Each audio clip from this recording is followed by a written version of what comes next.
mayabang lamang. Ngunit di ko na inakala na ang isang tulad mo ay ibig sa isang tulad ko.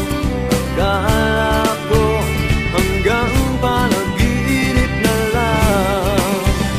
Ako na yata ang pinakamagandang lalaki sa mundo.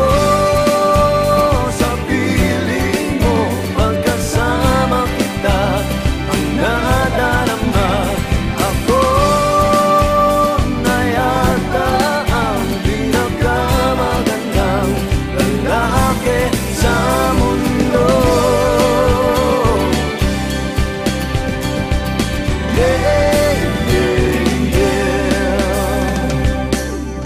Di malaman anong nakita mo sa'kin.